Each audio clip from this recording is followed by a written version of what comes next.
Chch.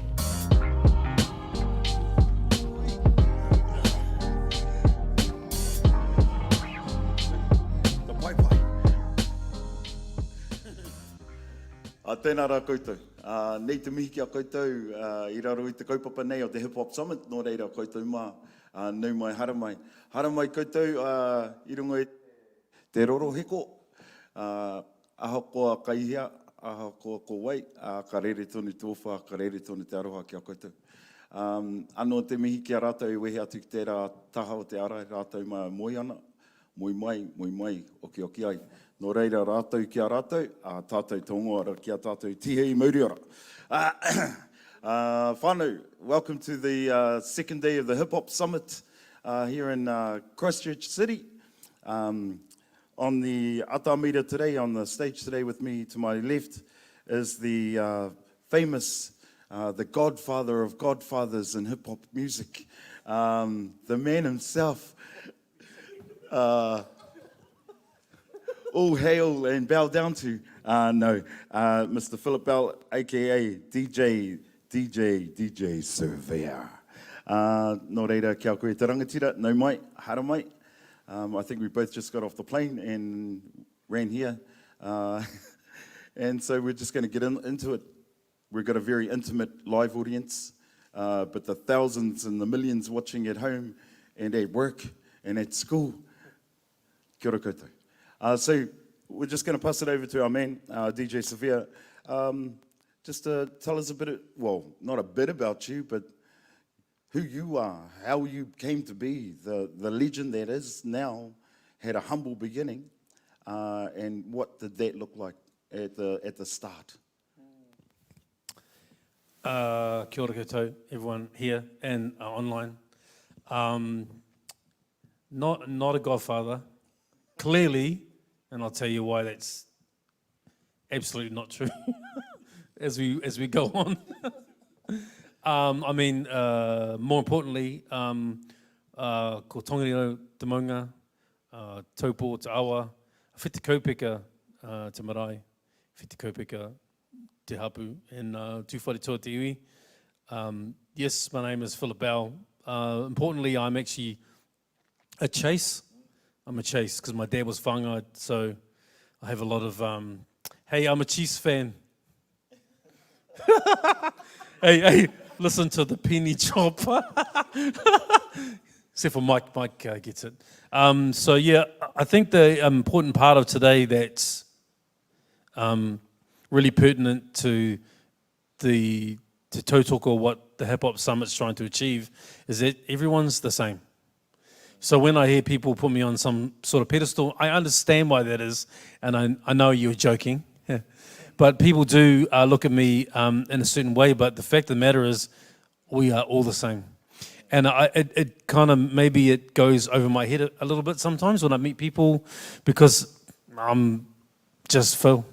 And that's very important to remember that I came from Hamilton. You tell your jokes now.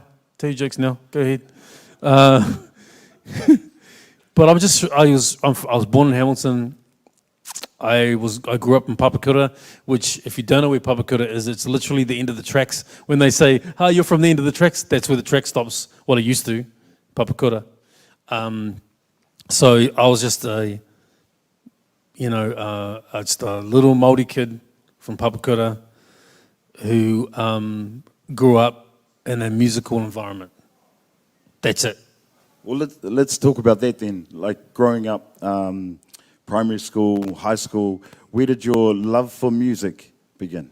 Okay, so I was literally forced into liking music by my father. So my father is, if you're from the Waikato and you're older, my dad and his brother are actually quite famous. So my uncle, my dad's brother, is Nash Chase, who won the 1978 Entertainer of the Year. It's kind of like winning Idol, you know. But he was a great singer, still is. And my dad was involved in that era as well. See, the thing about this whole hip-hop thing, or music in general, is that it will really resonate with people because you inevitably have traveled the same path as me, you just did it in a different way. Like literally a different way. So my dad was in these Māori bands. It's called the Kini Quartet, became the Kini Trio, famous in Hamilton. And actually were semi-famous for a while, but I was the kid that was everywhere with him. So Dad was playing at Western Springs with Solomon King, and I was there because I was this little snot-nosed kid running around after him. Go get me this cable from the car. Go get me this speaker lead. Go get me. I was that kid. So like literally today, if I was to pick up that cable, like in my head, I'm doing it many moons ago with my dad. So I was brought up in that environment. I had a sister who was passionate about music. So all my early roots into R&B and reggae was through my sister. So that was just part of who I am. But the dad thing, yeah, that was a huge part of it. And also then Dad became a DJ. So the reason that DJ Survey even exists to this very day is because my dad was a DJ.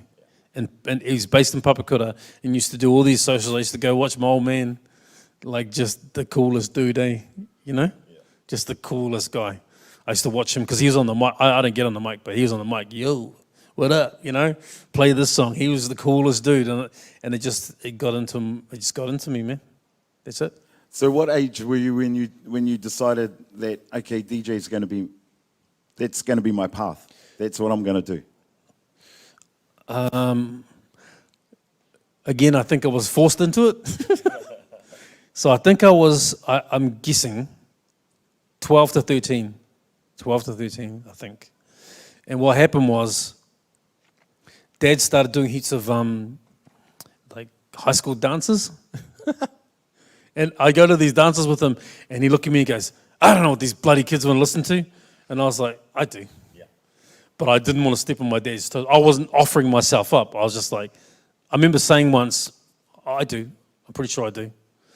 And we were doing, there's two gigs one of them I can vividly remember, one of them is hazy, but one of them I think was in East Auckland at my cousin's high school dance, and there was heaps of break dancers there, and they wanted to break dance to something, and Dad just wasn't equipped for that, and I put on a song, and it went off. And I remember Dad looking at me like, this bloody kid, eh? Then we did the Mags, so there's Mount Albert Grammar School, they had their school dance, and then Dad's probably going to watch this and go, that's not true. But I'm just going to tell you my version of it. This is my version of it. We went to the Mags do, and that Mags is it's an islander school. I'm not being racist, just there's heaps of great people come out. Peter Guns, Reminisce, all those people came out of that school, and I was at that school at the dance, and then Dad literally said that, he goes, I don't know what these bloody kids want to hear. And I said, I'll do it. And he let me do it for like 3 songs, and then I swear he was like Homer Simpson in that Hedge, man. He's like, he's like, you can do it now. I remember afterwards, he see me thinking I get paid, and he's like, shh, load the van. Load the van, kid. So that was when I started, and then clearly like rugby, basketball, collecting stamps, building model cars, I got the bug, and that was it. And I'm here today. That's literally where it started, like literally those 2 instances, and going record shopping. So the other part is very important, and I think will be a bit lost on younger people, is going record shopping, eh?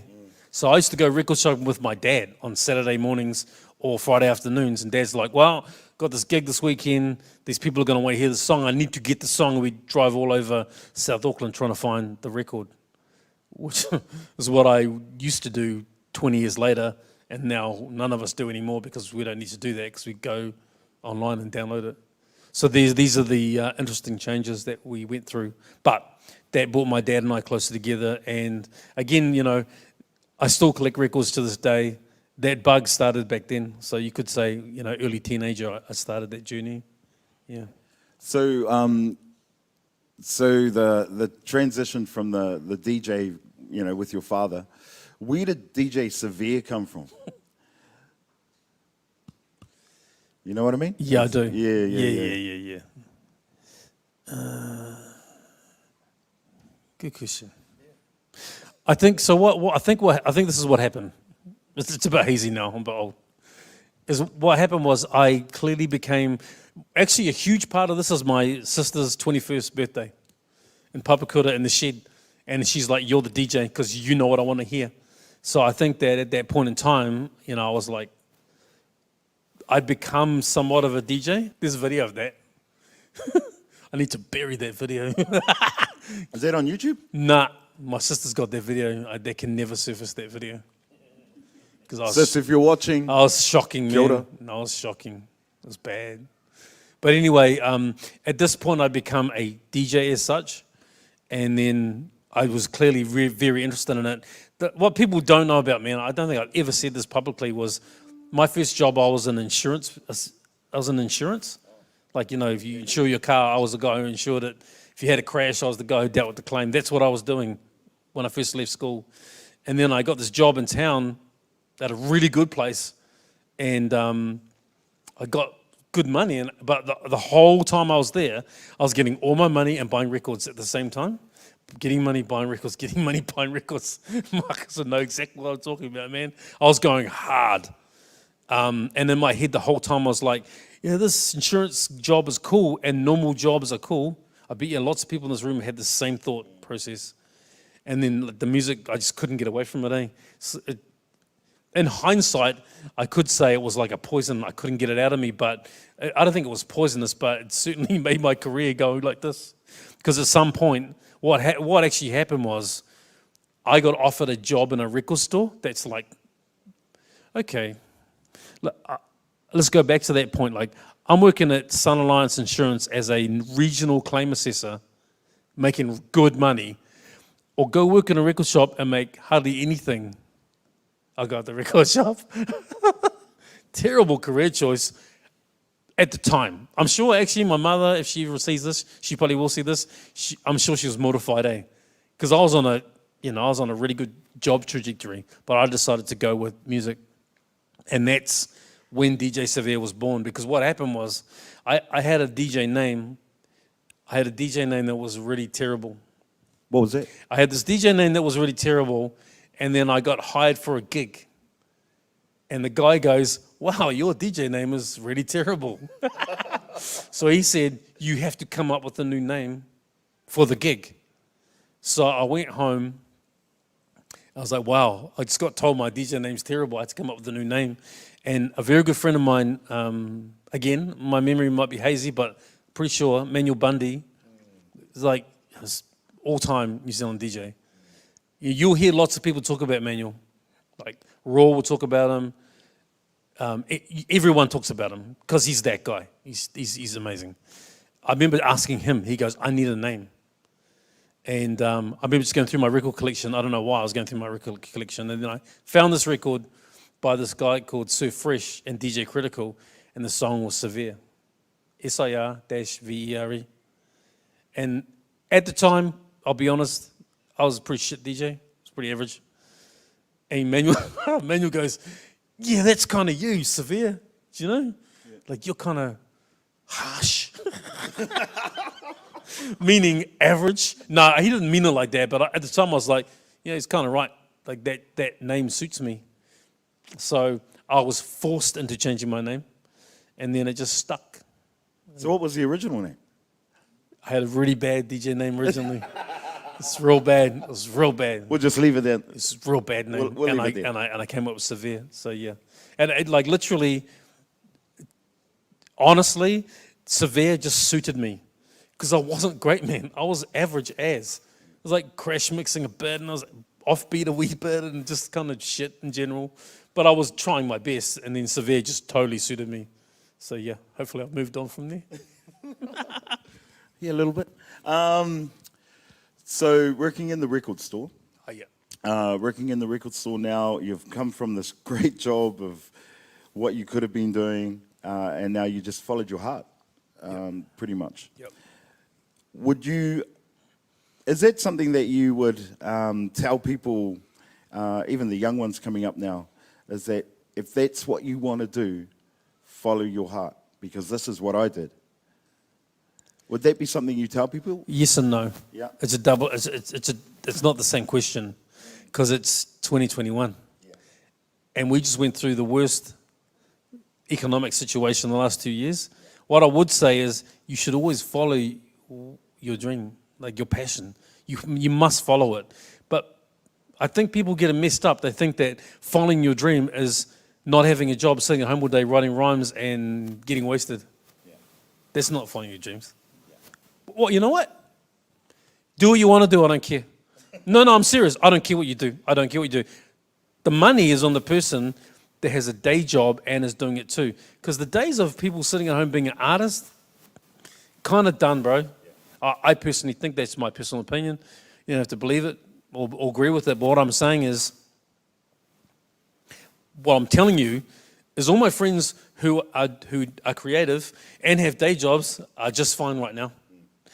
It's not about the money either, by the way. If you want to live broke and be creative, that's totally fine. I'm not here to I don't judge. I've never judged anybody. Well, I've probably judged a few people, but I try not to. I try not to. You know what I mean? Like, but what I'm saying is, the passion, don't correlate the passion with the lifestyle.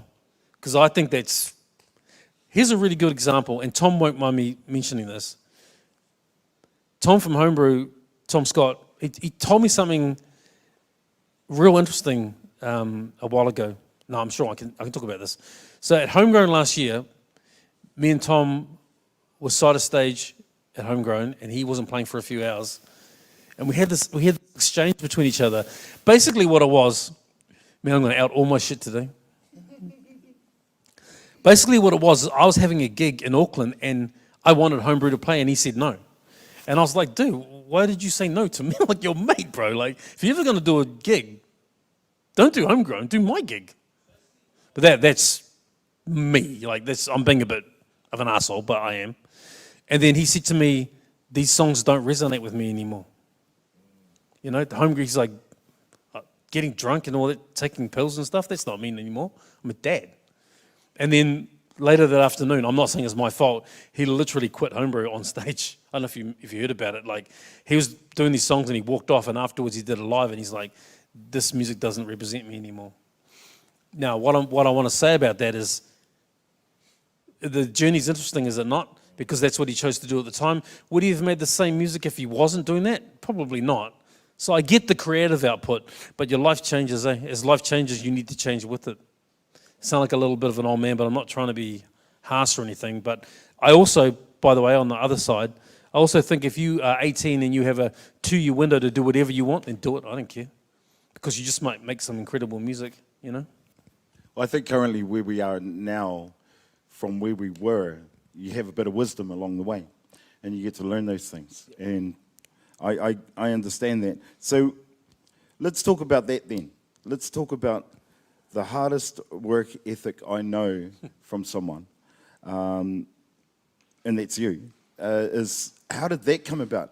Because that really is the drive, isn't it, for that brand of who you became or who you are now, is through that work ethic. I would say so, yeah. Yeah. I don't know where it comes from. Yeah. I think I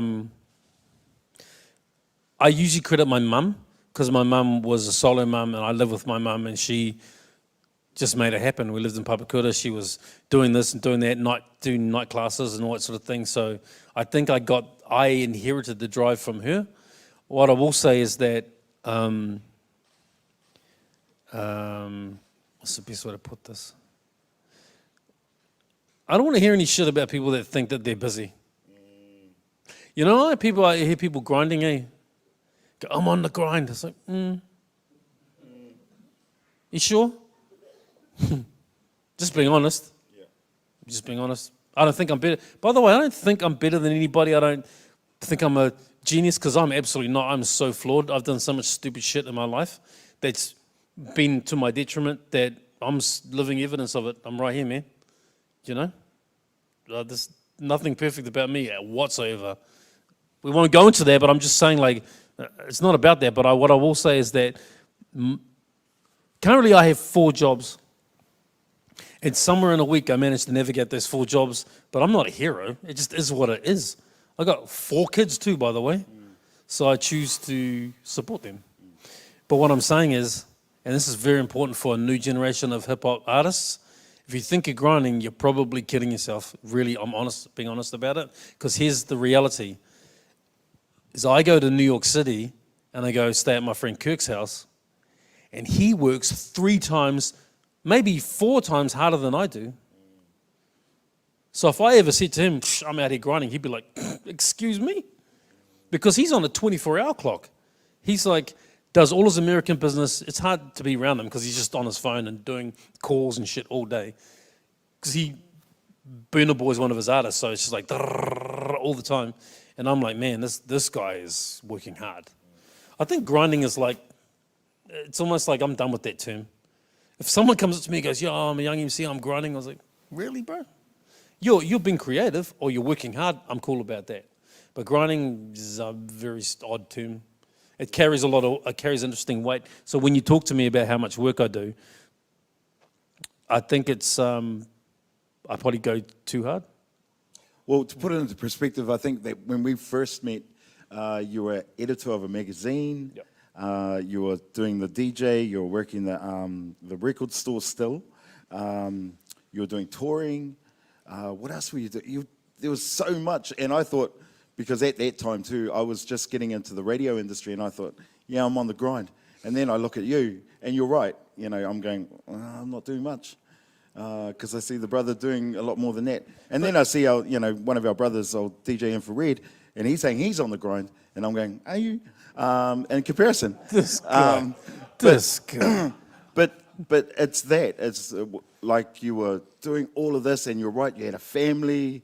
And even I was thinking at the time is that I had a young family as well. And, and I was going, well, far out, how am I going to keep up with my kids and try and do that? And how did you manage that? Like when we're talking, okay, you're working hard. I was probably going, that's what I said to you, I was going too hard. Yeah. I think I was going too hard. I think even today I go too hard. Ask my wife now, she'll be like, it goes too hard. But I just can't help it, man. Yeah. By the way, like going hard or grinding or whatever, I'm not trying to be derogatory about it because everyone's got a different capacity for what they can achieve, right? So I'm not here going, what are you up to today, Ra? Show me a list of things. I don't care. I don't care. But I'm not out here. Some rapper comes up to me and he says something. I'm not out here. I don't care. I don't care. If your musical output is good, cool, sweet, support, come together, do your thing. Like people, this is a funny thing. People are really out here thinking that I'm thinking about them. I got a message in my inbox yesterday going, oh, do we have a problem? I was like, I haven't thought about your ass for 5 years, bro. I've got 4 kids, bro. I've got a 5-year-old that needs to have a bath. What are you talking about? Do you know what I mean? Like, you think I'm thinking about you? It's weird. So I'm not trying to force my opinion or what I'm doing. I'm just like, do your thing. Like, just do your thing. And the reason I question people's ability, because I think that people undersell themselves. I'm not saying that they aren't doing enough, but they undersell themselves. Oh, I only have the capacity to do this. Oh, my EP's coming out in 6 months. Really? You're going to do an EP in 6 months? Do an album in 2 months, and then do another EP to back it up. And I've seen it all, man. Like, so what I'm saying is, raise your expectations of yourself. That's what I'm saying. I'm saying raise your expectation of yourself because everyone is actually capable of a lot. They just choose to dumb it down. That's what I hate about hip-hop. Hip-hop's like, yeah, man, let's get drunk, let's get wasted, and turn up late to a gig and do a sloppy performance. Man, you do that in the rock world, they go, next, never see you again. But it's like an allowable behavior here. You can get drunk and get wasted and perform, but you should be good. You should have a good output, and you shouldn't be sloppy. Is that hard to ask for? Do you know what I mean? So that's what I'm about. I am infamous for repeating this. I'm infamous for repeating this. I say this to my kids when I know that my kids are going to watch this. They're going to go, this guy. I always, and anyone who's been through Raw's DJ school will know that I say this. And I always go, be on time and do the mahi. Because if you worked at McDonald's on the drive-through and you turned up an hour late, have a guess what happens? Goodbye. Are you, what? Oh, okay. You at McDonald's, okay. Oh, but somehow as a DJ or a rapper or a dancer, we get a pass. We don't. So I'm saying our level of professionalism has increased. We're here with this thing. This is amazing, right? So it has increased, but I would say I'll meet some people this weekend that just have a bit of a, if they were at McDonald's, they get fired. None of our DJs do that, eh, Reed? You know damn well some DJs that we know are useless. It's true, man. Like, just face reality. If you're going to be on from 11 to 1, get there at 10:30 and be ready to go at 11. Oh, hey, bro, yeah. I'm all drunk, wasted. Wow. Go work at McDonald's at the drive-thru and be wasted. Have you guess what happens? And yet we expect to have jobs. Come on, man. That's what I struggle with. You know what I mean? Okay, we'll come back to that one. We'll come back to that one. Let's talk about relationships. That's you. That's No, you. I'm talking about in the industry. Okay, cool. Okay. That's called networking. Calm down. Calm down. That's tomorrow at 10 o'clock. Anyway, It actually is.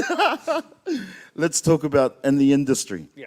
So coming up as a DJ, you got to meet some really influential players. Were they coming up at the same time, or did you actually just sort of bump into them at gigs, or how did that work? Like, you talked about Kurt and a few others in the music industry that when you go on tour, you were able to just grab them along with you, and those sorts of relationships, those networks. So how did that work? How did that increase? How did that happen to start with? I think to speak to the co-papa of this summit, we need community again. We're lacking community. We've got all these fractured people working against each other. We were more powerful in numbers. It sounds like a gang thing, eh? Don't mean it to. But I'm just saying, like, yeah, you're more powerful in numbers. And I think that what we identified after the first wave, because it was fractured because we were all in different cities, we were in a community. And as we came together in the late 90s, and by the early 2000s, admittedly we had Scribe, because you need a superstar at the center of your universe. We built a community. That was the most important thing. So as we were walking into these things, we were open to people approaching us and working with us, collaborating with us. What I will say about the industry, and this is really important, we'll talk about it more tomorrow, is that the industry is set up for us to fail, 100%. And I'm signed to a record label, and they won't like me saying that, but that's a fact. The record industry is a fallacy and a dream state that is not good, toxic environment. For instance, let's consider, and by the way, I'm being very self-deprecating here because I'm signed to a label. So I might say a bunch of stuff now and you might go, well, then you're stupid. Hey, sometimes you have to do whatever you have to do to make money, right? But record labels really serve no purpose anymore, none. So if you know anybody goes, really want to get signed, I was like, are you sure? Because the record label is, there's good ones and bad ones, by the way. I'm signed to a good one. Well, I would say that, eh? To save myself right now. But what I'm saying is they don't really serve a purpose. They're a money collection agency. So they may as well be, what's that, Bay Corp? They could be Bay Corp. They just collect money and they don't really do anything. So if you're going to be an artist, this is the worst thing I hear. There's a lot of stuff I hear that pisses me off. The grinding thing a little bit pisses me off. The worst one is like, I'm signed to this label and they're screwing me. So that's what a label does. What are you talking about? The label takes your money. Oh, they're screwing me. That's what they do. What are you talking about? You sign a record label and then they take your money. But yet there's this dream. They're going to sign me. They're going to sign you, give you $100,000, but they want the money back. So coming into this industry, I say it all the time, eyes wide open, eh? It's like walking into a bar, right? Walking into a bar in Mexico. I'm walking in like I'm the man. It's like, probably not. You see, eyes wide open. Figure out what you're walking into. It's like a poisonous environment. It's like DJing in clubs. DJing in clubs is a poisonous environment if you're married with children, right? Yet that's the place that we work in. Just be realistic about what you're doing. So I figured that out pretty early, and I would massage it where I needed it to be massaged, get the money, and get out, because it's hard.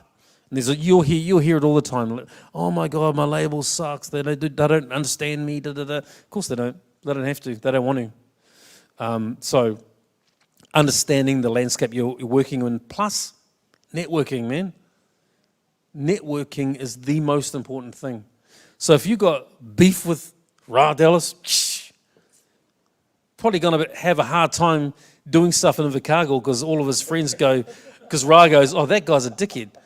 But what I'm saying is that, you know, the beef part, the lack of networking, all that sort of stuff is just detrimental to getting the job done, or whatever, or not getting the job done, or achieving your goals. Yeah, Richie. Peace, bro. See, that's a good example, eh? Yeah. Pause. Richie, known him for a long time, and we just navigate in the same circles. It's not hard. The problem is people that come in like, I'm the man. You know, if you're not Sid Diamond, probably you're not. Do you know what I mean? If you're not Savage, probably not. You can be confident and work hard. That's cool. But, you know, I've been around for a long time, and I just sit back and watch them come and go, oh, there's another one. Oh, there's another one. And by the way, they're all talented too. Talent will get you that far. But the journey is this long, eh? I don't know if that answered your question. But what I will say is community is everything. So to speak to the kaupapa of this event, the coming together of people is the single most important thing, because we have power in numbers individually. It's like drops in the ocean, eh? Well, let's talk about this event with the Christchurch Hip Hop Summit 2021. Now, for those that know, it was old people. Yeah. Tell like it is, bro. for the older ones out there, and the ones that were originally there. Your mic's off. Is it off? Check. Check. There we go. Got to just give it a little tappity tap tap. The original Hip Hop Summit way back in, when was it? 2000? No, 2001? 2000. 2000, yeah. Was here in Christchurch. That was yourself and DJ Ali. No, I was not here. Oh, you weren't here? Was it Ali? I'll tell you a story about that in a minute. But yeah. Well, let's go with that. And then, of course, the second one was in Auckland. Yes. So the first one, just so you know, Ali came to me. He's not here, eh? Ali came... Alistair Toto, are you in the house? No. Ali came to me. He's going to watch this later. Ali came to me and he goes, I'm going to do this hip-hop summit in Christchurch. I said, you're crazy. Not going to work. Not going to work, bro. Because if anything, you could say, like, when it comes to business, I'm a little safe. A little bit safe. You know, when it comes to crypto, I buy Bitcoin, Richie buys NFTs. Like, he's risky, I'm not so risky. Ali's like, yeah, I'm going to do this. It's going to be massive. I'm going to bring in 50 people. And I was like, not going to work, bro. Man, I should never have said that. And then what happened was one of my sons was born right around that time, so I decided not to come because I wanted to be there for the birth of my son. And it was a massive success. It was amazing. In fact, in the podcast that I just released, all these people talking about it, all these amazing stories in this city. You know, the emergence of Scribe on that weekend, the Decepticons walking across the square right here. Sounds amazing. And then after Ali had proved me wrong, he came to me and he goes, you know, there's this many people in Christchurch, there's 1 million people in Auckland, we should do it in Auckland. And then we did it in Auckland. Yeah. And it was, lots of people have fond memories. Has anyone here been, did any of you people go to the, yeah, a few guys did. It was amazing, right? Yeah, it was a nightmare. Oh. You know, for everyone else, it was amazing. Oh, yeah, because you were the organizer. But, yeah, like, we were just all, Yeah. Like, me and Ali, it nearly killed us, man. Like, actually nearly killed us.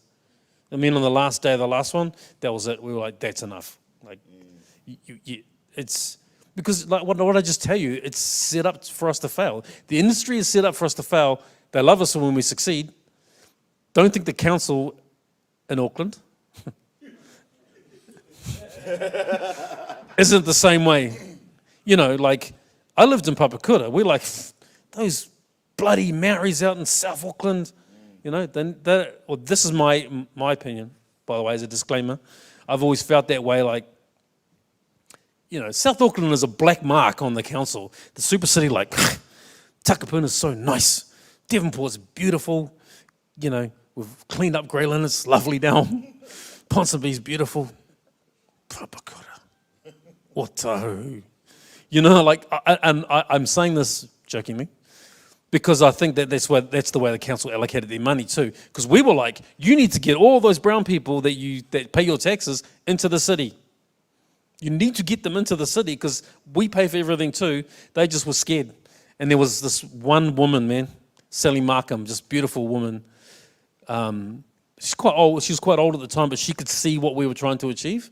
And we brought those people into the city. So it was a huge leap of faith. Bro, come on, man.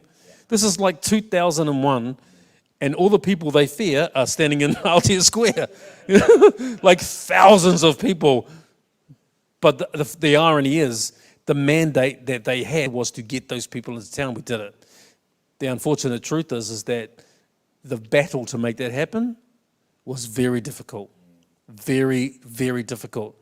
Like, we were working with Askew, like an incredible graffiti artist, possibly one of the greatest this country's ever produced. You know, he was told he had to come out with an anti-graffiti message prior to the summit because all the graffiti guys in this council all fired up. And we're like, nah. And there was big standoffs at the council. We're like, he's not doing that. Like, no way is he ever doing that. And we had to stand our ground. So it's a little bit, I'm going to go slightly off track here, but I have a Queen's Award, yeah? My name is Philip L. ONZM. Order of New Zealand Merit, which is a Queen's Award. Now, lots of people are like, whoa, that's cool. And I'm like, because I am a little bit, as I've been getting older, at odds with the crown. Yeah, a little bit, eh? You understand. So I've got this title against my name. Now, my mum and dad are super proud of me because it actually represents everything I've done in my career up to this point. So I went to the Parliament House. The Governor General gave me this medal thing, and it's cool. And Mum and Dad love it. And I'm thankful that you have to be co-signed for it. So my industry friends co-signed me for it. It's real cool. But I'm actually at odds with the crown, right? I have to be. Stole half the country, bro. I can't just go, oh yeah, I represent the crown now. That's not how it works. So when it came to the council, because you're just an extension of the crown, I kind of felt like the whole time they just didn't want a bunch of brown people in town, and I was like, nah.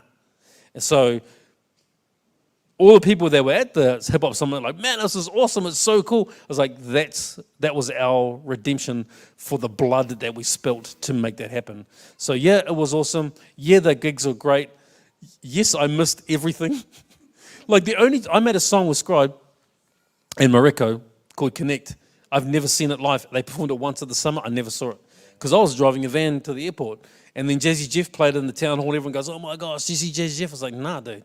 I was dealing with a fight out the front, or the graffiti in the toilets, or like, I'm saying it was a beautiful thing, and I'm glad that everyone else enjoyed it. But for us, it was like this burden.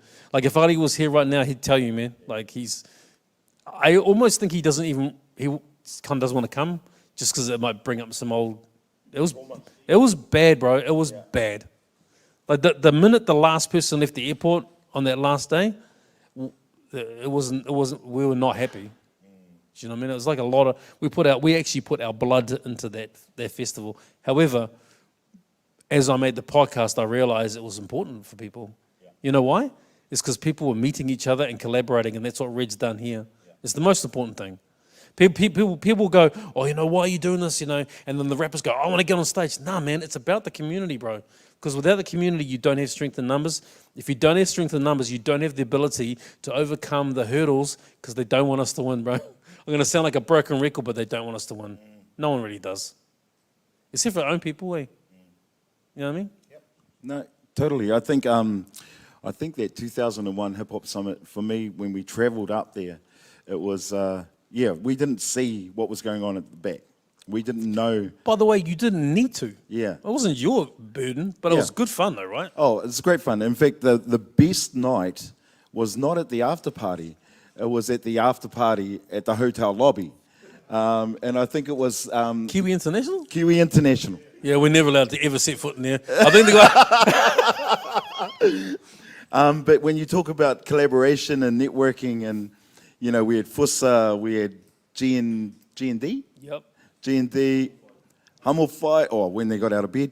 Hummel Fight, they were there. But there was a network of New Zealand hip-hop artists. Saeed from Dunedin, they're all part of this. Foot Soldiers were there too? Foot Soldiers, there was a couple of them, I think, they were there. And, you know, Uncle Shane was on the guitar. It was a guitar party that was a hip-hop party that was a collaboration, like you were saying, about some of we didn't know each other, but you brought that together.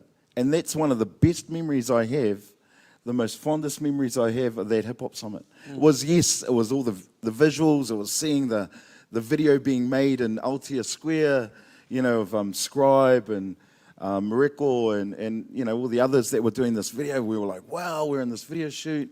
They were doing that. That's right, yeah, in the square. Yeah, in Aotea. So they were doing that in the square, and then Eskew and the boys were doing their, you know, all the graffiti art. It was beautiful to see for the hip-hop culture. And for us, and especially for me, who come from a little place down south in Vegas, and to go and see the creme de la creme, the superstars of hip-hop, to be in the one place and just celebrate, you know, to celebrate hip-hop. And that's why, and again, like you say, is that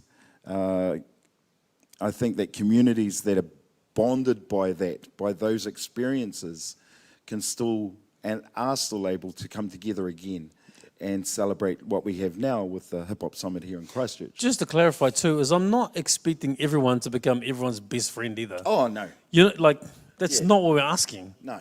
I don't want you to be best friends. Like, competitive in hip hop is necessary. Competition is the lifeblood of what we do. But what I am saying is that I hope that people realize that just coming to this thing and performing this is not the idea. Yeah. You can come and perform and be awesome. People go, whoa. But just that little piece of getting together. And let me tell you something about Homegrown Festival in Wellington, right? Homegrown's is getting pretty famous because it sells out every year. It's been 10 years. That festival is the best one in the country, 100%. And why? It's because everyone hangs out backstage and hangs out with each other. That's why.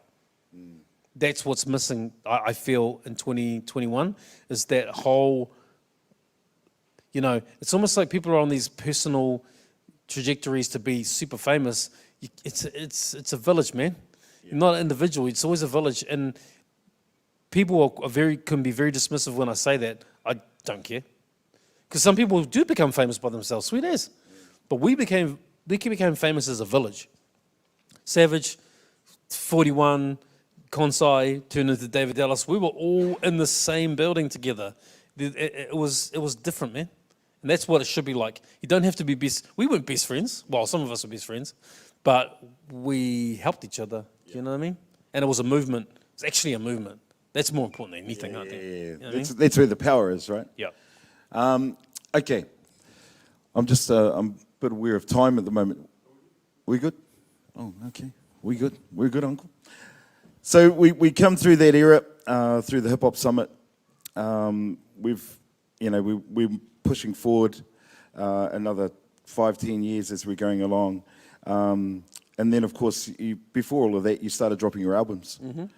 How did that come about? What was the idea behind that? That was because record labels, I was dropping mixtapes, but I was selling them hand to hand. And then the labels were going, you should really do that legally. And I should, nah, not really. Nah, I don't do that legally. You can't really stop me. And then they just badgered me for about 3 years to do it. And then I kind of caved in because I thought I would be able to reach more people if I did it. Do you know what I mean? Like, if I did a mixtape that was released nationally, then more people would hear it. Now, a lot of people are going to call me on bullshit on this one, but I'm telling you it's the truth, is that when I did it, I wish Richie was here because he was part of it. Initially, my idea was to go, I'm going to make this mixtape and I can put all my mates on. So the first one, here's the... Never said this before. Here's the absolute truth. When I did Major Flavours 1, I thought it wouldn't work. I literally thought, this is not going to work. So I spent as much money on it from the label, because the label gave me a budget. I spent it all. Like, this ain't going to work, so I get one shot at this, so I'm going to make it happen. And what I did was, when I thought about what was happening with the community and the summit, and there was a bit of division in the community, and I thought, I can bridge those gaps on this mixtape. So the first person I rang was Raw. He's the first person I rang. He may not know that, but he's the first I rang. I rang Raw, and then I rang Ali and Shan, because I said, I'm going to make this mixtape, because I get one shot at it. I'm going to make this mixtape, and I'm going to make it real good, and then we're going to sail off into the sunset, because it ain't going to work. So, because I thought, if I get flows to rap on my mixtape, that's a victory, man. But ain't no one going to want to listen to that. So we'll just put it out and then go, yeah, and then move on. So they gave me a budget, and I was cracking. I remember laughing about it because I'm going, oh my gosh, I'm getting on a plane to go to Wellington to record in Raw's garage, Cos and Flows, to record a freestyle, take it back, P Money supplied the beat, take it back, master it, and I put it out, and then I was literally thinking, that's it. So I did this everywhere. Oh no, I didn't do Scribe that one. Then Decepticons did a song. I only literally just met them. We did all these songs, and then I was like, oh, I should do scratch breaks. But here's the truth, is that I didn't know what the rules were. So for years, there could be like a massive court case against what I did. But it's been too long now. It's been too long.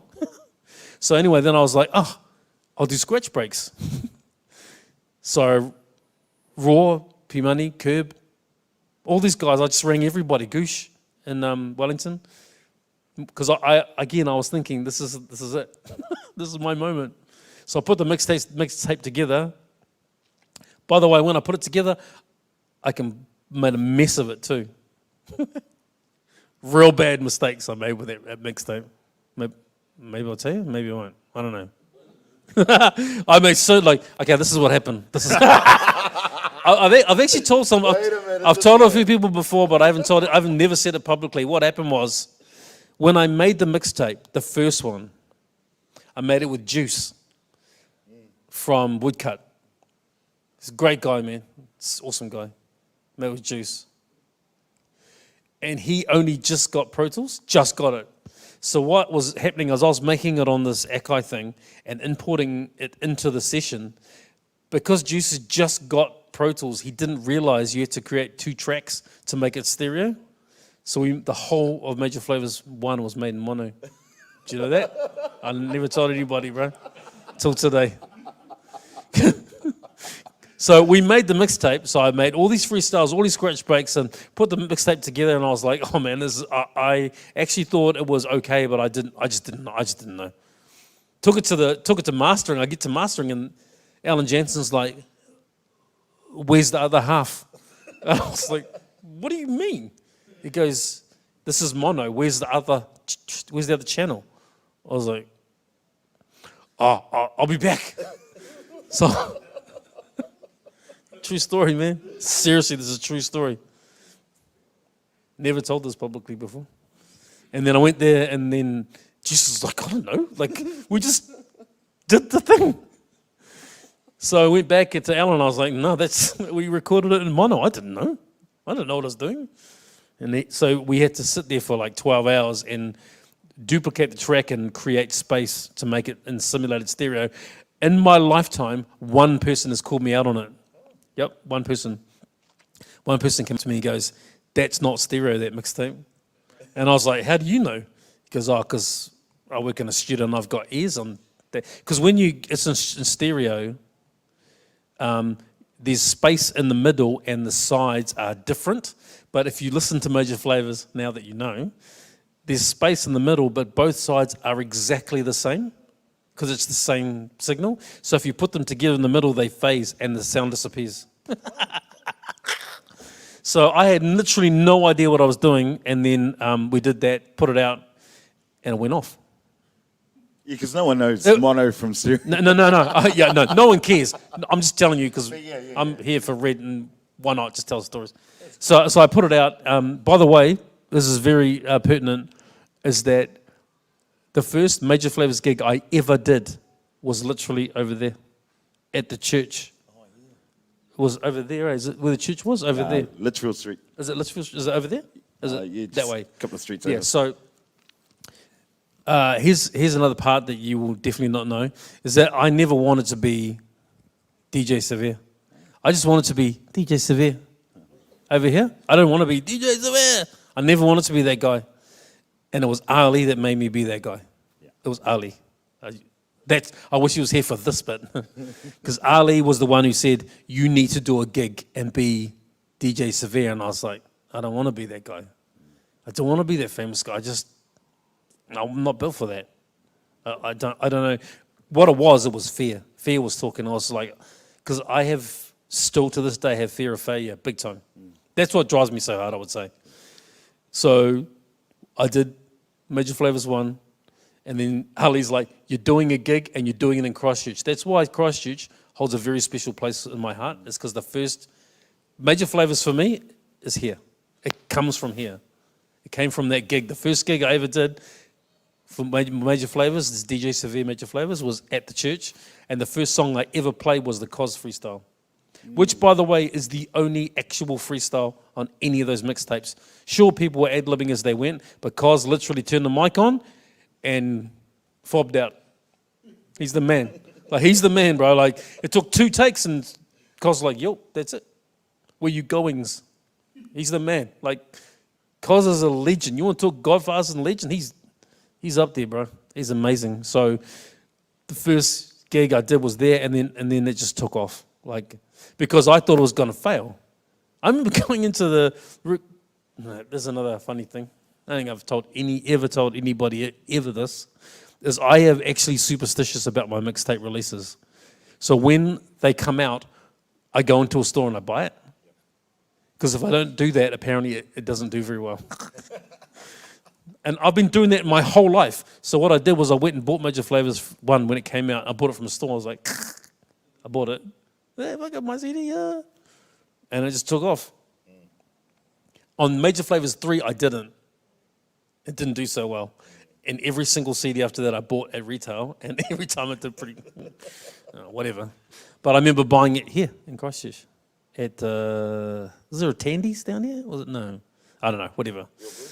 No, it was one of these stores down here somewhere. And then it just took off. And then, so come volume 2, that's when I upped the mistakes, because they were like, I said to them, because I was always very conscious of the community and I wanted to make things really go off. And I said to them, let me put a bonus disc on it.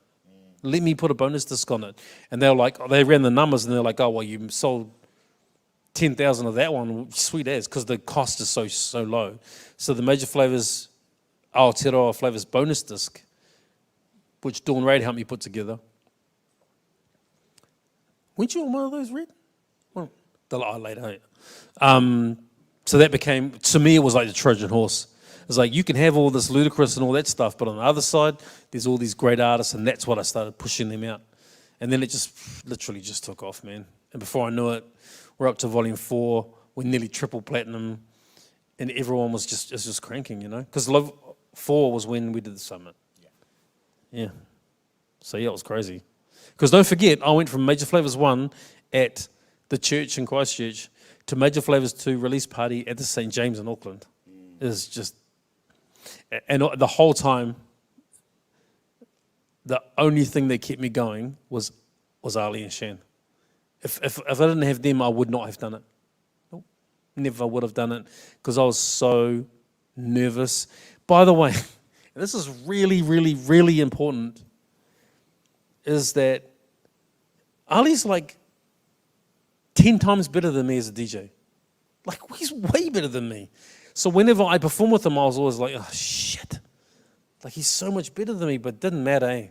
Because it's like that's why I keep going on and on about community and having a team or having people around you. It's because I needed that. Maybe it's just because I was insecure. But touring with Ali for years was a nightmare because I was the main event. He was way better. It's hard, man. He doesn't even understand it. Ali's incredible, bro. When we talk about DJs like him, you have to talk about Manuel and Ali. Those two are both like the Trojan horse. Like their skills are on another level. Their selection is impeccable, but they never get the credit that they truly deserve. I was DJing with that guy. He was it's like, oh my God. So many times it was just really tough for me. Eh? Well, let's talk about that. So we went through the Major Flavors days, and then there was the SAS. And you were pulling together, well, what was, I suppose, arguably, 3 of the best DJs in the country. There were others, no doubt, and they were part of, different scenes. But you had the DJ from Dunedin, DJ Shan, the original, and then of course, from Christchurch City, representing DJ Ali, and then yourself. Representing Auckland by way of Hamilton. Thank you. By way of Papakura. So how did that come about? Was it just the brothers just coming together and say, hey, look, let's just put something together and do a bit of a tour? Or? 1997, I brought Rock Radar out to New Zealand. First time someone like that really had come here as a battle DJ. And Ali was trying to buy tickets. He couldn't buy tickets because it was sold out. He came up to the venue and I was like, who the hell are you? True story. I was like, I don't know you. And we just got talking and I was just like, man, this guy's just something about him, eh? Yeah. And our friendship started right there. Literally started right there. And then what happened was Ali's like, those DJs you're bringing to New Zealand, they can work in Christchurch. And he's similar to me in that he just wants to make shit happen. So I started bringing DJs down here. We started to form a pretty strong alliance. Started doing Major Flavors. He's an incredible beat maker. Like, it's ridiculous. So him and Shan and P Money were giving me the beats. And then what happened was we actually became the SAS at a Scribe video shoot. By the way, important to note that in those early days, Scribe was Ali's MC. Yep. Scribe used to come on those trips for free, man. He used to get in the car, cruise down to Dunedin, jump up on the speakers, do Not Many to Spotty by Outcast, and he was always going to be a star. Like, that guy's incredible, man. But to me, those are the good days. What's that little car he had? Ali had that little Cortina or something? Oh, yeah. And one day the water came up to the windows. Yeah, that one, yeah. Like those days were awesome. And I don't mean that like some old dude talking about the old days, but there's something quite charming about what we used to do back then. So what we did was we were in the video clearly for Stand Up. Down since day one, like Severe, Ali and Shan, which is true because we were literally down with them since day one. And at that video shoot, we got named SAS. I don't know who named us. I think Shan did. Because he went, Severe, Ali and Shan, SAS. But then somebody spray painted it on the wall and that's when we became SAS that day. At the stand-up video shoot. Crazy times. But Scribe was always the guy. He was always the guy. Well, there was that with the SAS, the trio. But then you had MCs that rolled with you all the time. Yep. So when you went around the country as SAS, there's a few of them. Yeah, well, there are. Yes, there is. So who would be your top MCs SAS? SAS? I'll tell you who they were, in no particular order. Maybe I'll list them alphabetically, maybe. Well, Scribe was the first. Yeah. Scribe Malo was the first. Savage was my MC, and he still reps SAS hard. Look on his Instagram, he's always talking about SAS. Scribe, Savage, Misery, who's now in Australia, he's my MC. He's SAS for sure. Then there was Soldier, and what's Tommy's other name? Overdosage. Sorry, yeah, Overdosage and Soldier from Hummelfied, MCs. But and then also J1 from RES was an MC for a while, and then there's just this shopping list of artists that would come along for the ride. But generally speaking, that was the genesis, which is hilarious now, eh? Because look at the space that Scribe and Savage occupy now. Yeah. Again, I hate to go on about it, but that's a team, bro. Yeah? If we go out there and smash gigs, but that's a team effort, 100%. And Ali was always the mastermind. He was always the mastermind. He hates to admit it, but he was the mastermind. I was the famous one in the middle of it, but he was the one making it happen. And ultimately, Scribe was the superstar. We were just the bloody DJs playing everyone else's music. Some good times, eh? You know you were the driver. I was the driver. Yeah, you were. Yeah. At least you were a safe driver. I didn't have a license back then either. Just saying. Oh, statute limitations, eh? Too long ago now. Yeah, over 20 years ago. But but what I would say about those days is for me that's the golden years, eh? Because everyone was on the come up. Foot Shoulders was smashing it. You know, it was all Decepticons. Everything was kind of happening. It was a good time to be a part of that community. Now it's fractured, man. That's the problem. It's fractured. You know, we don't have that movement. The other thing that's missing, and it's real important to actually openly admit it, is that we don't have a superstar in the center of your universe. You kind of need that, you know, like you don't need it, but it seems to be that when things are good, you have this one person at the middle. That's the superstar. You know, if you go back maybe 3 years ago, for worldwide hip hop, it was Drake. Yeah. Drake was such a big star that everyone else caught attention from it. You know, like will we really know who Blockboy JB was if Drake wasn't on a song? Probably not. So when we had Scribe, when we had Shay, at the center of your universe, at the height of their popularity, it tends to drag everyone else along with it. We're missing that. I feel like we're really missing that. The last one of those we had was David Dallas, and he's been doing other things for a while. So I'm kind of waiting. I know it will come. It will come. I just don't know who that person is yet. But it's certainly at some of the idiots that claim they are. Well, let's go back to the fun times. The fun times of gigging and that. Name your top 3 most favourite places to play. Oh, actually, let's do 5. No, let's not do 5. Let's do 5. Christchurch. Where? Civic. Oh, Manchester Civic. Street. Yes. Yeah. That's probably the first time I sold out a venue. Yeah. I sold out the venue. Not a bad venue to sell out to. I was so nervous, I think I spewed before I went on. Oh. Yeah. I was like, I remember Shane going, get on stage and stop being a bitch. Okay. That place, very special. The church on Litchfield Street, very special to me. Super special. Bath Street in Dunedin, definitely. That's amazing, that place. I'd say the Foo Bar in Auckland, because they were just so, like, no venue had really been that open to that type of music before. How many is that? 4? 3. So 4. Okay. Yeah, that's 4. One more. No, give me a couple more. Okay. More recently, Boston on Blair in Wellington, because that's like been my spiritual home for a few years. Playing there with Raw and Nods has been amazing.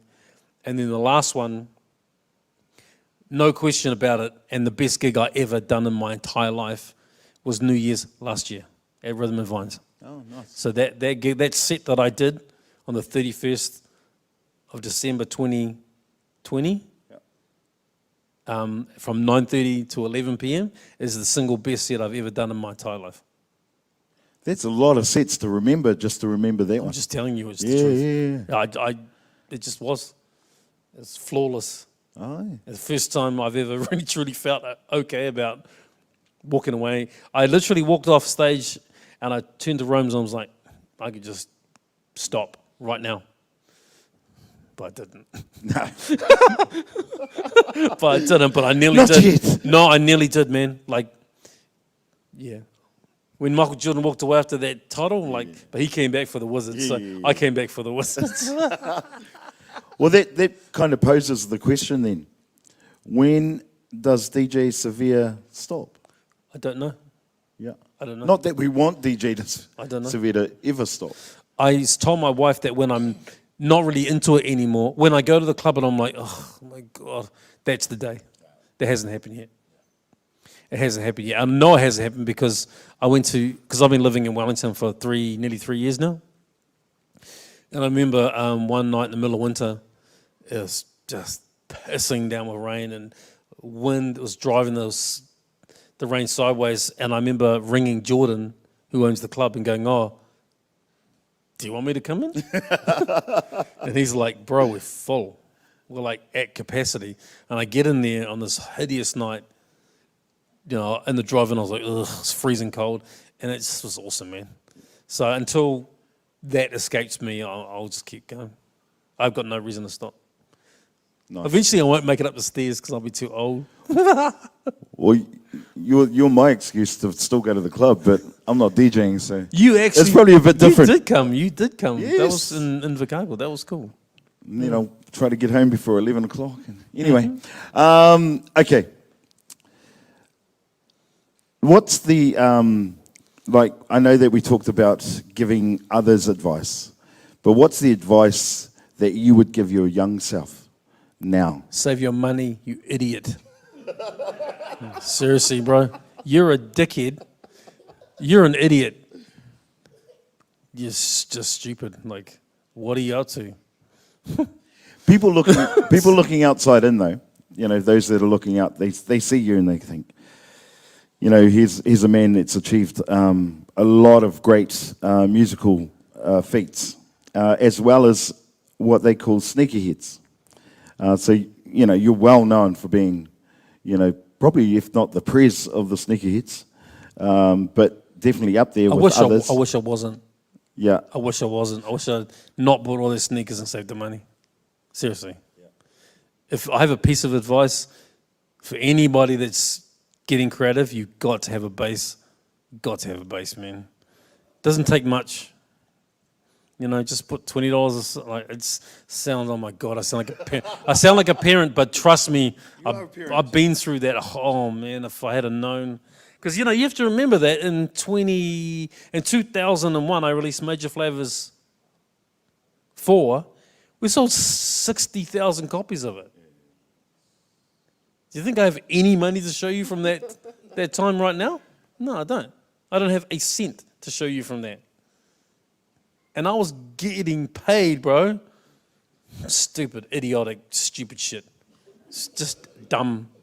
It's easy to get carried away in that lifestyle. Like, yeah, nightclubs and flying and da-da-da and trips to America. Oh, it looks real cool. Yeah, it's real cool at the time. And I would do that again, but just moderation and a bit of thought would have gone so far for my life today. But I don't live with regret. I don't regret it at all. If anything, I pissed away most money in this city because I just keep coming back here all the time. But I would say being a bit more sensible. And also, as an artist, you've got to have your eyes wide open, man. This industry is set up for us to fail. It is 100% set up for us. Why do you think that if any brown rugby player does anything wrong, first thing on the news? It's racist as hell, bro. Like, it just is. And that's fine. I don't even care. I just do my own thing. Because we're all flawed in some way. I'm just saying the industry is set up for us to fail. They will bleed all the money out of us while we're here. And the reason I know this is because I know this. I'm not making this shit up. So, we've seen people come and go, and it just depends on your journey. And by the way, none of us are perfect, myself, 100% included. I've got a laundry list of dumb shit that I've done in my life that I totally regret, but it is what it is. None of us are perfect, are we not? But what I am saying is if I was able to go back to them and go, hey, you know that check you're going to get? Give half of it to your mum and get her to bank it for you. That would have been...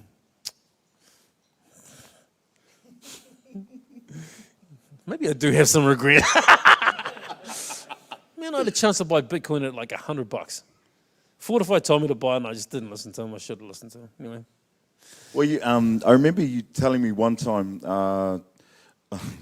probably about 10 years ago now, but I remember you saying that there was only one entertainment lawyer. Is that right? There was one entertainment lawyer that everyone went through. Yeah, kind at of. the time. Yeah, kind of. Well, back then, yeah. Yeah. Yeah. That's right. I used to tell people to be entertainment lawyers, eh? Yeah. And all accountants. The time. I was a genius, man. I don't know why I didn't take my own advice. What I was saying was that in Auckland, at the time, this is many, many years ago, there's only one a guy who specialised in entertainment, being an entertainment lawyer. He's still my lawyer to this day. And I was basically saying to someone, can someone else be an entertainment lawyer so I can pay you? And everyone was like, Like, if you had to listen to me, you'd be a millionaire by now. Same thing with, actually, this is still the same today. In Auckland, my accountant is incredible. She's the best. And I go to her and go, Ra wants an accountant. He's an entertainer. And she's like, I can't take any more. And I go, well, where should he go? Nobody. There's nobody right now in Auckland. There's nobody.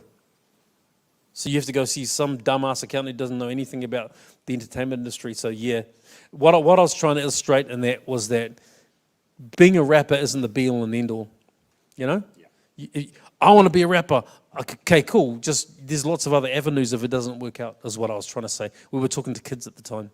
And all of those kids would be millionaires if they listened to me. That's right. Okay.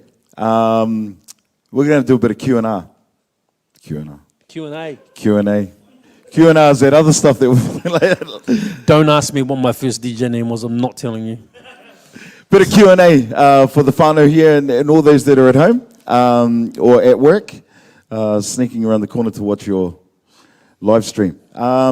So, going to throw it out to the whānau. You were talking about record labels and the way they're doing. They're literally there to take money from you now. Mm-hmm. Do you think it's justifiable, or more so now in the age of like SoundCloud and internet? Is it easier to make your own money without going through a record label? Absolutely. So the question was about record labels, and do you need... No, you don't.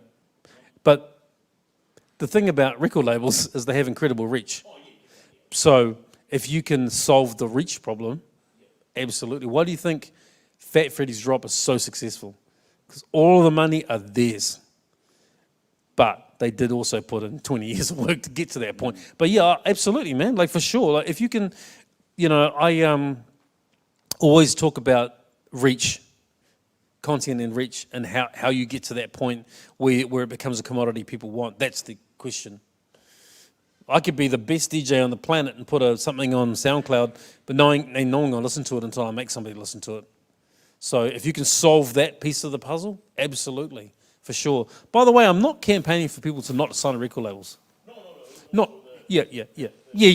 I get you. No, for sure. Like, how many times do you hear about this person invented this catch that goes on your bike and, oh my God, next thing people all over the world are buying it. Like, everyone's got a little bit of genius in them.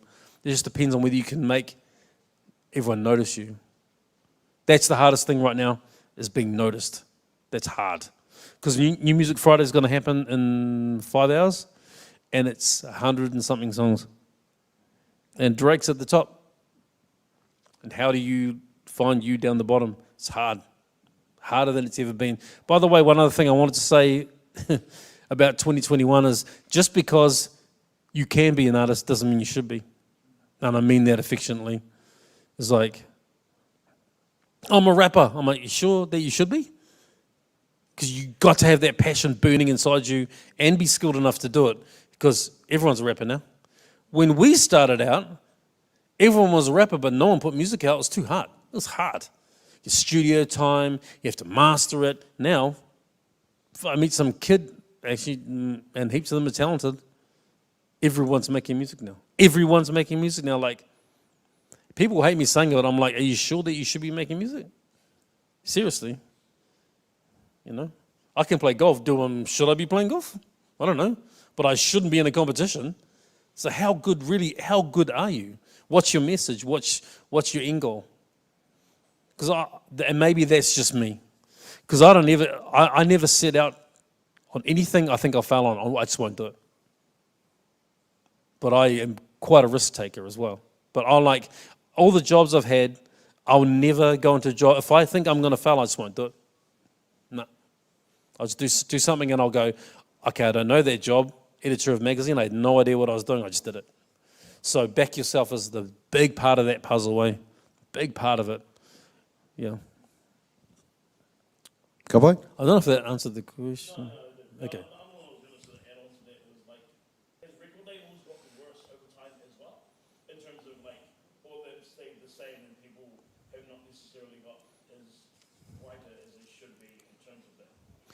I think that record labels have just changed what they do. I think that the landscape has changed because they are now a collection agency for Spotify. That's what's happened, is that they don't sell anything anymore at all. So if I sign, DJ Severe signed to this label and I'm a rapper, then they collect the money for me because I'm signed to them. That's why if I'm DJ Severe the rapper and I put my own song on Spotify and I get the money, then why would I include anybody else in that equation? Like it's changed. By the way, I do love Universal Records. I think they're really good at A&R and they're very good at international exposure. That's where record labels are amazing. It's like when you start being international, that's different. That's a different. I'm not talking about that. I'm talking about domestic coverage. Yeah. Ka pai. We've got a couple of questions from online. Hunter Wilson asks, what would you suggest for us independent artists trying to get on festivals? What would be the best approach? It's a great question. Very difficult thing to do. It's really, really, really hard. And I tell you why I know, it's because I can't get on festivals either.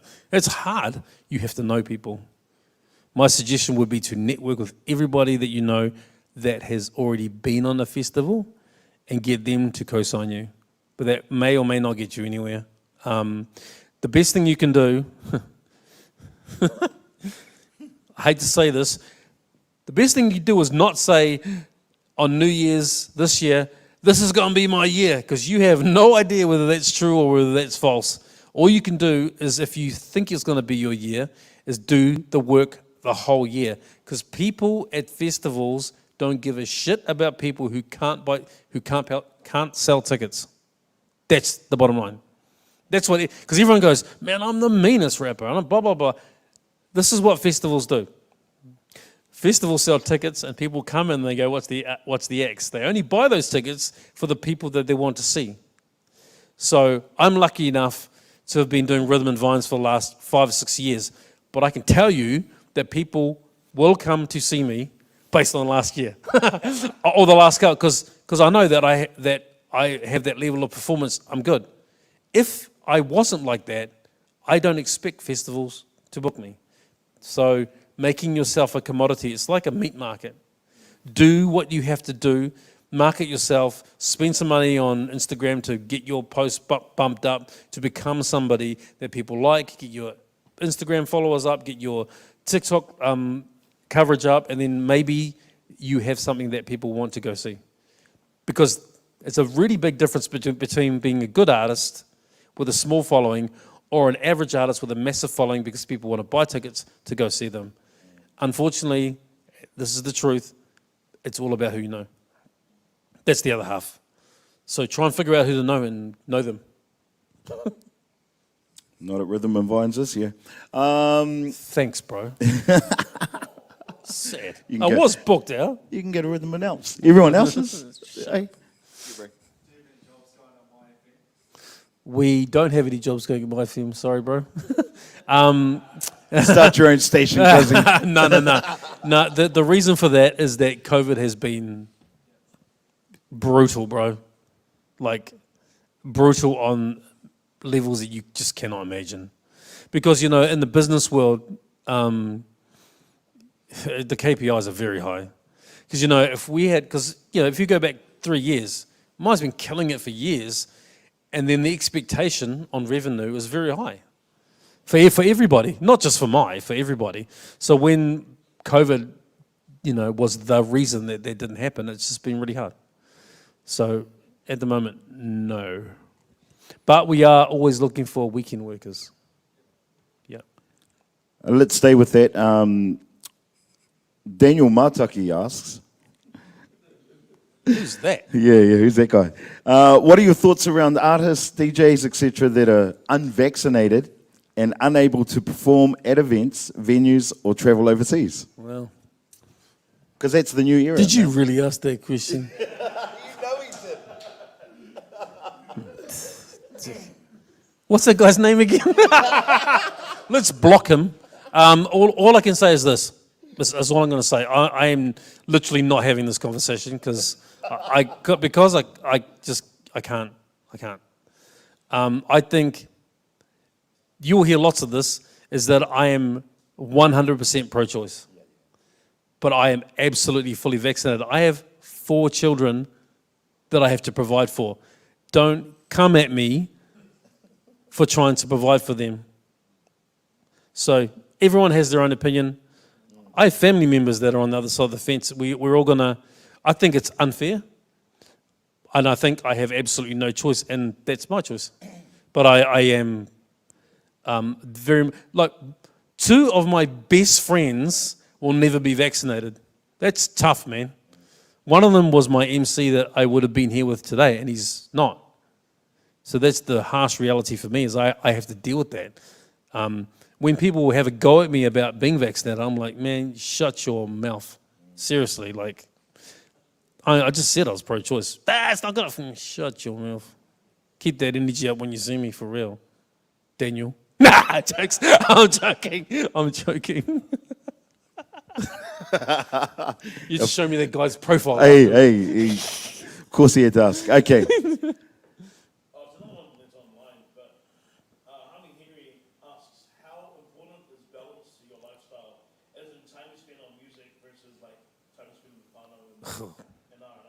Very important. So the question is about balance of time, very important. I think I've been extremely bad at it for years, for about most of my life. I think what happened was 3 years ago, I was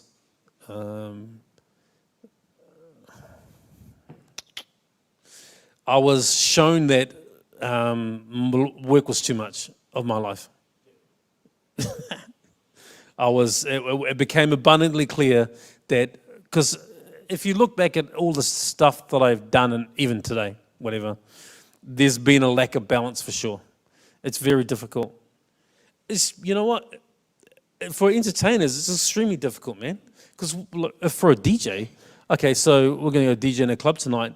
What even is a club? Club is a meeting place for people to get drunk and hook up at. It's the truth. Not all of them, but most of them are. That's the environment that I work in. And everyone's drinking, and I don't drink anymore, but everyone's drinking. All my friends smoke weed, but I don't smoke weed. The environment is toxic. It's also very fun. So you have to have a level of understanding with the people around you about where you work. Where do I work? I work at the McDonald's drive-thru. Oh yeah, cool. You know what I mean? That's a cool place to work. Sweet as. Yep, cool. Where do you work? Oh, I work in this nightclub that's in town that's packed, and do you know what I mean? It's not a good environment. Plus, it's unhealthy as well. However, I love that environment. It's real fun to be in. The balance is hard. if you don't have some sort of understanding prior to doing that, you're wasting your time.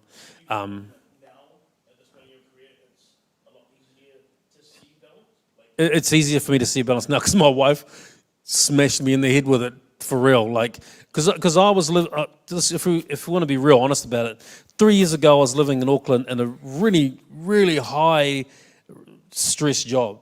It was full on, man. And then I was doing all this other shit, like it's normal, I've got all this other stuff going on. And then my wife's just like, you need to stop. And I was like, what are you talking about?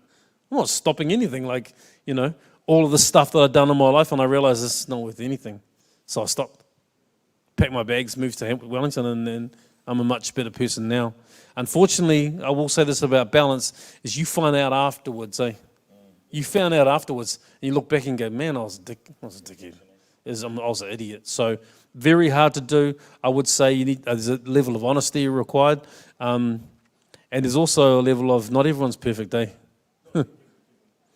Because I get that. So, but I never said I was perfect, man. Like, I'm an idiot just like everybody else. Like, it just is what it is. And I think there's a level of honesty that's missing out of that. I really do.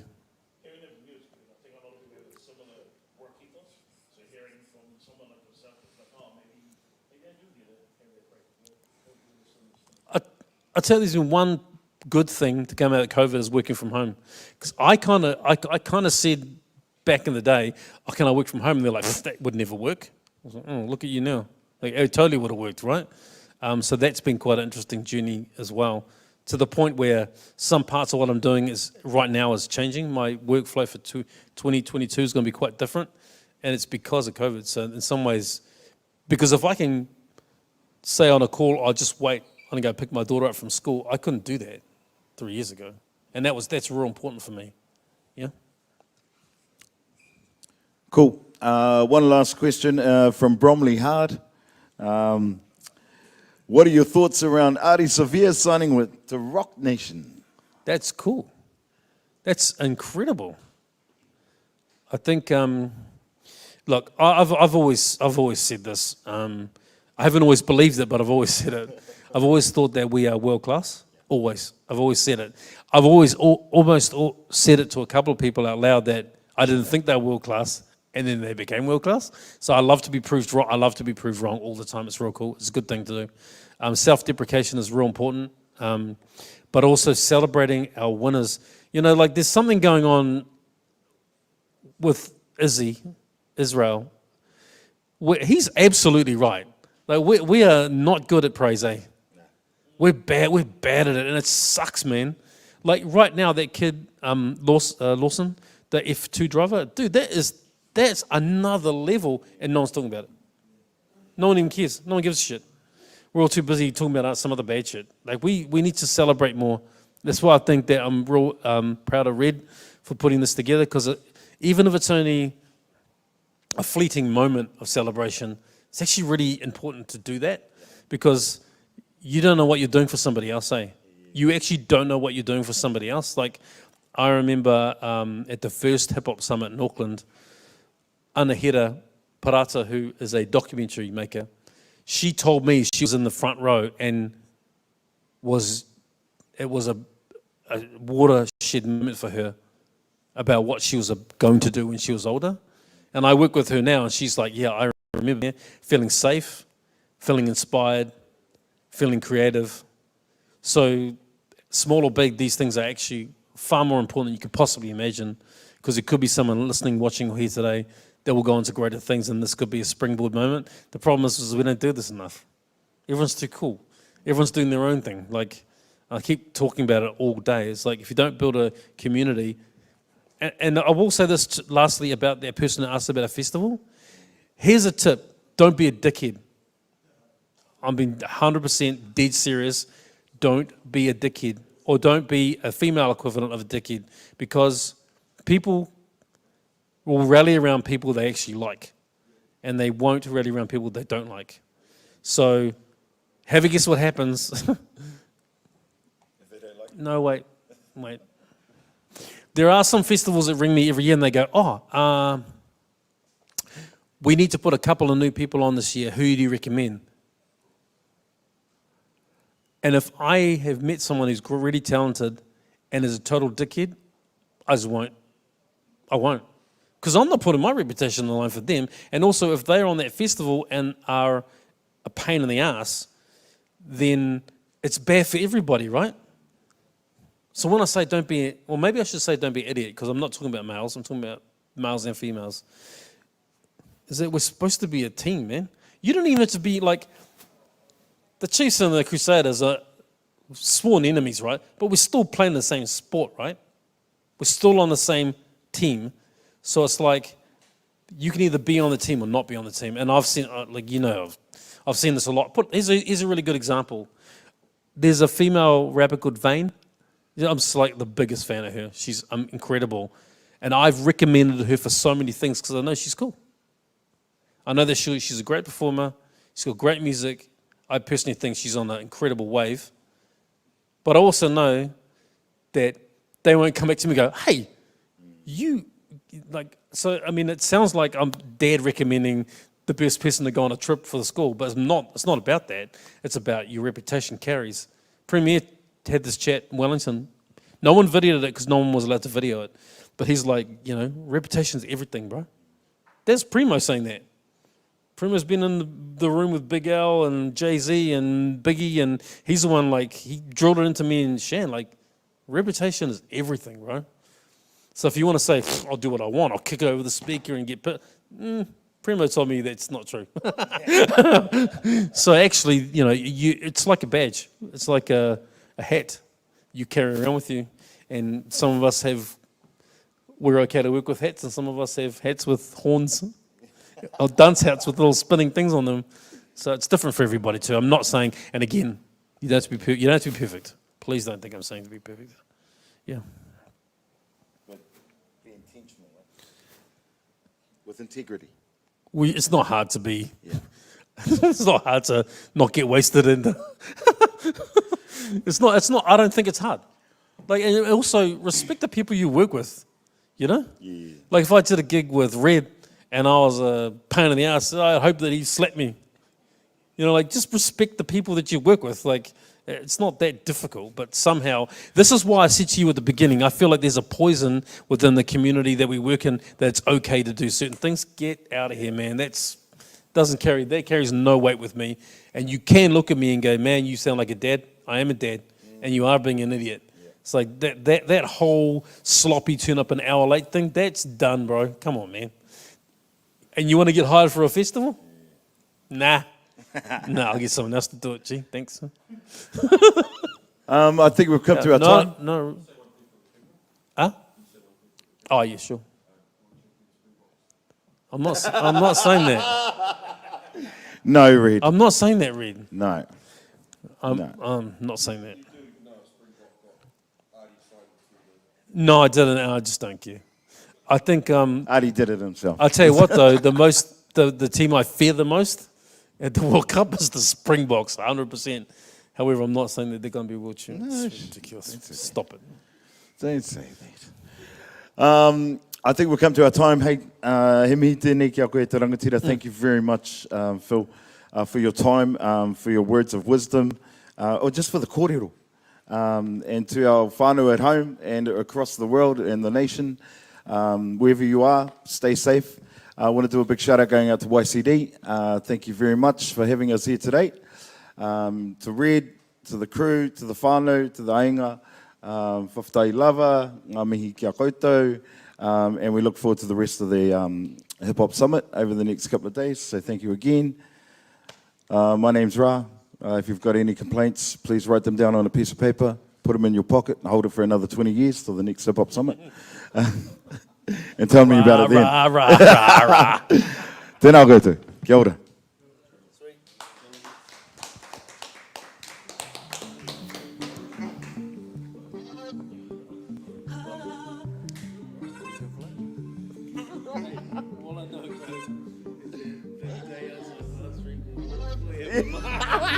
That's okay.